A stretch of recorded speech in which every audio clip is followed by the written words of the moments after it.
usia 44 tahun. Bulan 2 kemarin saya divonis dengan tumor otak sebelah kiri. Karena memang 6 bulan sebelumnya sudah pusing-pusing.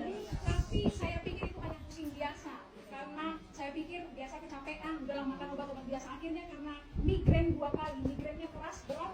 Akhirnya pergilah kami ke rumah sakit, di rumah sakit Bunda Tamrin, di scanning lah.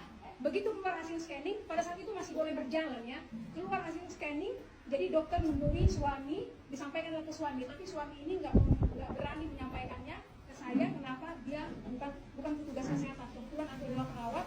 Akhirnya dokter sudah saraf pada masa itu dia masuk di Bunda Tamrin, diajaklah berbicara ke saya, menjelaskan, ditunjukkanlah hasil scanning itu bahwa ada tumor yang sudah besar di sebelah ini, tumor otak kiri. Pada saat mendengar itu luar biasa, saya nggak percaya, tapi dengan berat hati diajukan untuk MRI dan operasi. Tapi saya bilang kami diskusi dulu sama keluarga.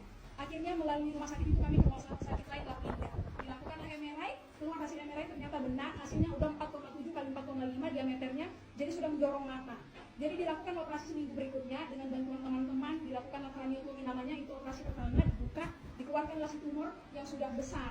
Jadi sepanjang 2 minggu kami keluar, ternyata 3 bulan berikutnya dilakukan lagi operasi, itu pemasangan batu kepala di sini, tapi sebagian juga dibuang tulangnya, sehingga di sini sekarang dipasang itu platinum, lempengan platinum ini dipasang, sehingga ini jadi cekung, dia bentuknya cekung.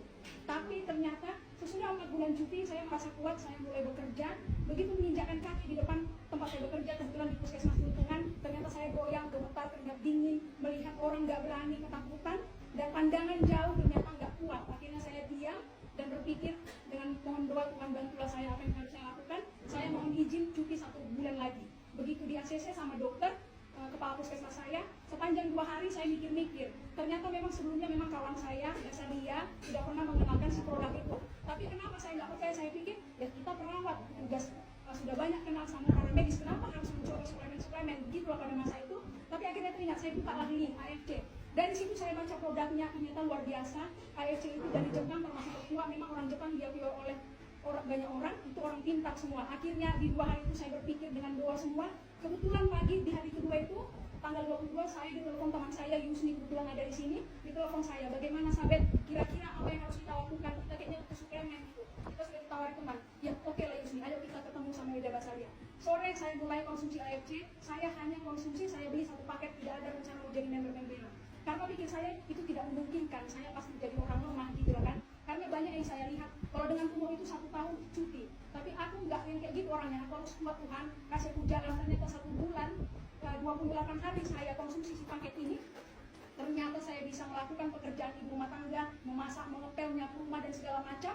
Ternyata dengan ringan, semuanya energik. Melihat kejauhan sudah berani, melihat banyak orang menyeberang di pasar sudah berani. Kehebatan apa yang dipulainya, makanya saya sungguh percaya. Kemudian saya ingin melanjutkannya, akhirnya mulailah saya masuk member di paket pertama, dan dengan semangatnya saya konsumsi lagi produk hebat ini. Saya menyebutnya ini berkat Tuhan yang luar biasa buatku. Makanya saya sungguh berjuang. Untuk apa? Untuk sehatnya saya sudah konsumsi ini di paket ke-6. Dan lagi saya sudah mulai berbagi-bagi ke orang, dengan mungkin diajari para leader kita di sini untuk bisa berbagi cerita. Ternyata dari berbagi cerita itu makin banyaklah orang yang mau mencoba raih sehatnya, raih bahagianya, dan raih sehatnya. Itulah perkenalkan ini.